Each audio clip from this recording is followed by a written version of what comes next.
پھر میرے عزیزو انسان کا ٹمپریچر ایک خاص لیول تک رہتا ہے، بڑھ جائے پھر بھی مسئلہ ہے اور زیادہ کم ہو جائے پھر بھی مسئلہ ہے۔ اس لیے خدا کی قدرت سے خدا ہمارا ٹمپریچر کیا کرتا ہے، نارمل رکھتا ہے۔ بلڈ پریشر ہے وہ بھی کم ہو جائے پرابلم ہے، اوور ہو جائے وہ بھی زیادہ پرابلم ہے۔ ایک حد تک خدا نے ہمیں رکھا ہے اور اس بات کے لیے ہم خدا کا کیا کرتے ہیں، شکر کرتے ہیں۔ ہم دیکھ سکتے ہیں ان لوگوں کو جو ہاسپٹلس کے اندر ہیں، مختلف بیماریوں کے اندر مبتلا ہیں، خدا ان کو بھی شفا دے، صحت دے۔ لیکن ہمیں اس بات کے لیے شکر کرنا چاہیے کہ جب ہمارے سارے جسم کے سسٹم کو خداوند کنٹرول کر رہا ہے، ہارٹ سسٹم کو خداوند چلا رہا ہے، برین سسٹم کو چلا رہا ہے، بلڈ سرکولیشن کو، سارے بلڈ کے سسٹم کو خداوند چلا رہا ہے، دیکھنے میں اور سننے میں میرے عزیزو ہر طرح سے خدا نے ہمیں برکتیں دی ہیں، تو یہ سب کچھ ہم میں سے کوئی بھی شخص خود کنٹرول نہیں کر رہا۔ تو میرے عزیزو جب خدا ہمارے جسم کو کنٹرول کر رہا ہے تو پھر میرے عزیزو ہمیں لباس کی، خوراک کی اور دیگر جو چیزیں ان کی فکر کرنے کی ضرورت نہیں ہے۔ کلام کہتا ہے ہوا کے پرندوں کو دیکھو، ہوا کے پرندوں کو دیکھو کہ نہ بوتے ہیں نہ کاٹتے، نہ کوٹھیوں میں جمع کرتے ہیں، تو بھی تمہارا آسمانی باپ ان کو کھلاتا ہے۔ کیا تم ان سے زیادہ قدر نہیں رکھتے؟ میرے عزیزو ہم پرندوں پر نظر کر سکتے ہیں، ہر طرح کے پرندے ہمیں نظر آتے ہیں، اور ان پرندوں کا کیا لائف سٹائل ہے کہ وہ جمع نہیں کرتے، وہ پریشان نہیں ہوتے، کیونکہ خدا نے ان کا بھی بندوبست کر رکھا ہے اور ہماری قدر پرندوں سے بڑھ کر ہے۔ خدا نے انسان کو اپنی شبیہ پر پیدا کیا، انسان کو اشرف المخلوقات بنایا، تو میرے عزیزو ہمارا بھی انتظام اس نے کر رکھا ہے۔ اور میرے عزیزو کلام کہتا ہے کہ تمہاری قدر بہت سی چڑیوں سے زیادہ ہے۔ آیت نمبر 27 میں سے لکھا ہے تم میں ایسا کون ہو جو فکر کر کے اپنی عمر میں ایک گھڑی بھی بڑھا سکے۔ اگر ہم دیکھیں تو انسان کا ایک وقت طے ہے جس میں اس نے اس دنیا کو چھوڑنا ہے، نہ اس سے پہلے نہ اس کے بعد۔ ایک انسان کے لیے جو وقت مقرر ہے اس وقت پر اس نے اس روئے زمین سے جانا ہے۔ سو میرے عزیزو فکر کر کے ہم اپنی زندگی کو ایک پل بھی نہیں بڑھا سکتے، ایک پل بھی۔ اگرچہ ہم دیکھتے ہیں کہ ہم میں سے بہت سے لوگ میڈیسنس کا سہارا لیتے ہیں، مختلف بھاگ دوڑ کرتے ہیں کہ ان کی عمر بڑھ جائے۔ یہ خدا کی بخشش ہے، برکت ہے کہ خدا عمر کی درازی دیتا ہے، لیکن میرے عزیزو جو خدا کی طرف سے مقرر ہے وہ طے ہے اور اس کے مطابق ہونا ہی ہے۔ سو میرے عزیزو فکر کر کے ہم کچھ بھی نہیں کر سکتے، بلکہ جتنی ہم فکر کرتے ہیں اسی قدر ہماری پریشانی اور زیادہ بڑھتی جاتی ہے، اور زیادہ ہم ٹینس ہوتے ہیں، اور زیادہ ہم گڑھے میں دبتے چلے جاتے ہیں، اور کلام نے لکھا ہے فکر مندی سے انسان کا دل دب جاتا ہے۔ تو میرے عزیزو کلام یہ بتاتا ہے کہ ہمیں فکر نہیں کرنی۔ اور پوشاک کے لیے کیوں فکر کرتے ہو؟ میرے عزیزو پوشاک یا لباس، ڈریسز جو ہیں وہ ہماری ضرورت ہیں، اور لباس ہر موسم میں ہماری ضرورت ہے، چاہے وہ گرمی ہو، چاہے وہ سردی ہو، چاہے وہ کوئی موسم بھی ہو، ہر موسم میں ہم نے کوئی نہ کوئی لباس پہننا ہوتا ہے۔ لیکن اگر ہم فکر کریں گے، اگر ہم ٹینشن لیں گے لباس کے بارے میں، اسپیشلی طور پر بہنیں جو ہیں، میں نے دیکھا ہے کہ ان کو بڑی فکر رہتی ہے، کئی بہنیں جو ہیں وہ بہت زیادہ فکر کرتی ہیں، نئے سے نیا ڈریس وہ لینا چاہتی ہیں، لیکن کیا خدا کو ہماری فکر نہیں ہے؟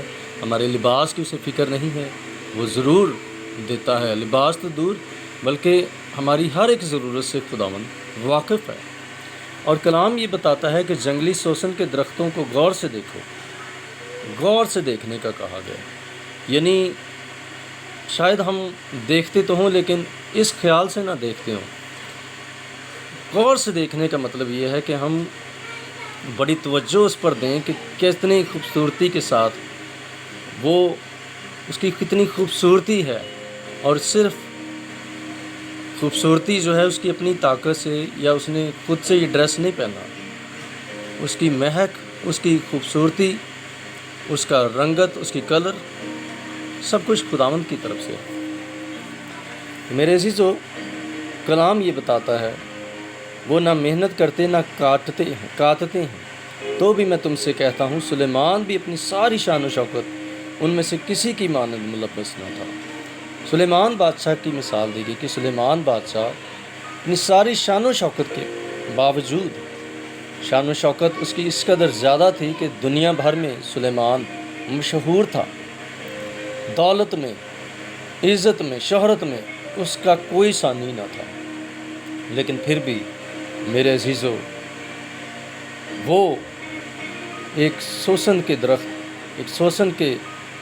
درخت کو اگر ہم دیکھیں تو اس کو جیسے خدا نے مرتب کیا ہے وہ ان کی مانند نہیں تھا۔ بس جب خدا میدان کی گھاس کو جو آج ہے اور کل تنور میں جھونکی جائے گی ایسی پوشاک پہناتا ہے تو اے کمت کا دو تم کو کیوں نہ پہنائے گا۔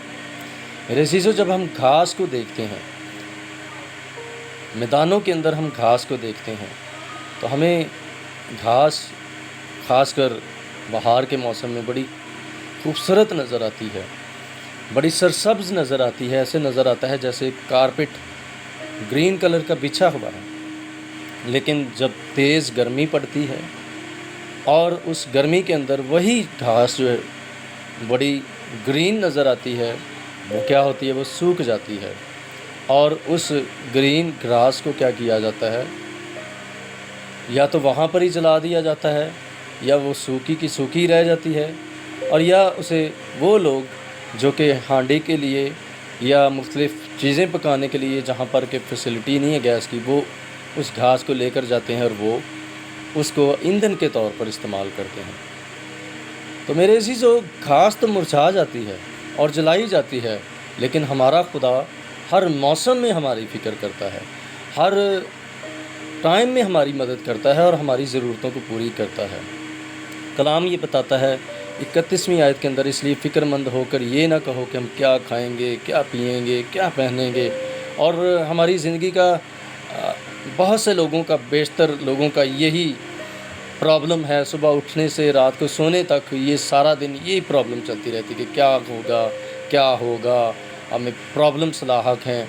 ارے بھائی، خدا ہماری ساری پرابلم سے واقف ہے، کیونکہ ان سب چیزوں کی تلاش میں غیر قومیں رہتی ہیں۔ وہ لوگ جو مسیح کو نہیں جانتے وہ ان فکر و تردد میں رہتے ہیں۔ تو ہمیں پھر کیا کرنا چاہیے میرے عزیزو؟ لکھا ہے ان سب چیزوں کی تلاش میں غیر قومیں رہتی ہیں، اور تمہارا آسمانی باپ جانتا ہے کہ تم ان سب چیزوں کے محتاج ہو۔ وہ آلریڈی جانتا ہے کہ ہماری کیا کیا ضرورتیں ہیں، اور کلام مقدس یہ بتاتا ہے کہ پہلے تم اس کی بادشاہی اور اس کی راست بازی کی تلاش کرو تو یہ سب چیزیں بھی تم کو مل جائیں گی۔ میرے عزیزو، سب سے پہلے ہمارا یہ کام ہے کہ ہم خدا کی بادشاہی کو ڈھونڈیں، اس کی راست بازی کی تلاش کریں، تو یہ ساری چیزیں ہمیں ملتی جائیں گی۔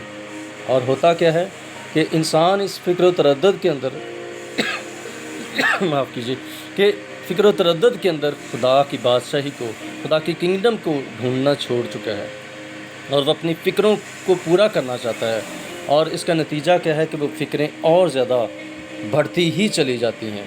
پریشانی بڑھتی اتنی بڑھ جاتی ہے کہ لوگوں کو بلڈ پریشر کا پرابلم ہے اور دیگر پرابلمس ہیں۔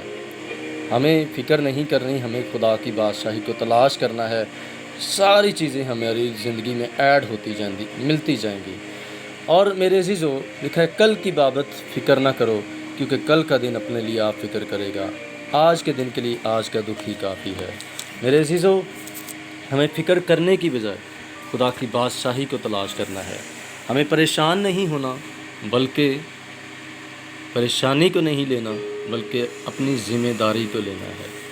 اور مقدس کلام کے اندر اگر ہم دیکھیں تو پہلا پطرس اور اس کے 5ویں باب کی آیت نمبر 7ویں کے اندر دیکھیں تو یہاں پر لکھا ہے، اور اپنی ساری فکر اسی پر ڈال دو کیونکہ اس کو تمہاری فکر ہے۔ ہمیں اپنی ساری پریشانی اسے دینی ہے، ہمیں اپنی ساری ٹینشنیں اسے دینی ہیں، کیونکہ اسے ہماری فکر ہے۔ اب پریشانی تو ہم نے دے دی، تو اس کا مطلب یہ ہے کہ ہم ہاتھ پر ہاتھ دھر کے بیٹھ جائیں، کوئی کام نہ کریں؟ نہیں، اس کا مطلب یہ ہے کہ ہم نے اپنی پریشانیوں کو دینا ہے جو ہمیں دبا دیتی ہیں، جو ہماری خوشی چرا لیتی ہیں، جو ہمارا جوائے چرا لیتی ہیں۔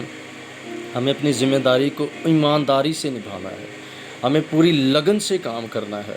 جو بھی خدا نے خدمت دی ہے، اگر فل ٹائم خدمت دی ہے تو اس فل ٹائم خدمت میں پورے زور کے ساتھ کام کریں۔ اگر کوئی جاب ہے، اس جاب میں فلی طور پر ایمانداری کے ساتھ کام کریں، خدا اجر دے گا۔ ہم نے اپنا بوجھ اسے دینا ہے، لیکن اپنی ذمہ داریاں ہم نے خود نبھانی ہیں، ایمانداری سے نبھانی ہے۔ کلام میں لکھا ہے، جو بھی کام کرو یہ جان کرو کہ آدمیوں کے لیے نہیں بلکہ خداوند کے لیے کرتے ہو۔ خداوند میرے عزیزو، ہمیں اس بات کی سمجھنے کی ضرورت ہے کہ ہم ایمانداری سے کام کریں۔ آج بہت سارے لوگ یہ سمجھتے ہیں کہ شاید ہمیں اسے اپنی فکریں دینی ہیں اور سارا کے سارا کام خدا پر چھوڑنا ہے۔ میرے عزیزو، یقیناً خدا حل مشکلات ہے، معجزات کرتا ہے، لیکن ہمیں اپنی طرف سے جتنی بھی ایفرٹ ہو سکتی ہے وہ کریں، تاکہ خدا ہمیں زندگی کے میدانوں کے اندر، خداوند ہمیں خدمت کے اندر خوب کامیاب کرے۔ آج بہت سارے لوگ اس لیے ناکام ہیں کہ وہ سمجھتے ہیں کہ شاید ہم اپنے باس کے لیے کام کر رہے ہیں، شاید ہم کسی شخص کو خوش کرنا چاہتے ہیں۔ جو بھی کام ہم نے کرنا ہے، چاہے وہ دفتر کے اندر ہے، ہمیں یہ سمجھ کے کرنا ہے کہ ہم خداوند کے لیے کر رہے ہیں۔ خداوند ہم سب کو بڑی برکت دے۔ اس پیغام کو اور لوگوں تک شیئر کریں تاکہ اور بھی بہت ساری جانی برکت پائیں۔ خداوند آپ سبوں کو بڑی برکت دے۔ خداوند آپ سبوں کے ساتھ میں آپ سبوں کے لیے دعا کروں گا۔ ہاللیلویا۔ اے باپ یسوع کے نام میں تیری شکر گزاری کرتا ہوں آج کے تیرے زندہ کلام کے لیے۔ یہ کلام زندگیوں کے اندر ٹھہرے، یہ کلام گھرانوں کے اندر ٹھہرے۔ جتنی جانوں نے سنا ہے تیری برکت ان زندگی پر آئے، خاندانوں پر آئے، بزنس پر آئے، خدمت پر تیری برکت آئے، اور تیرے لوگ تجھ میں بڑھتے اور ترقی کرتے جائیں۔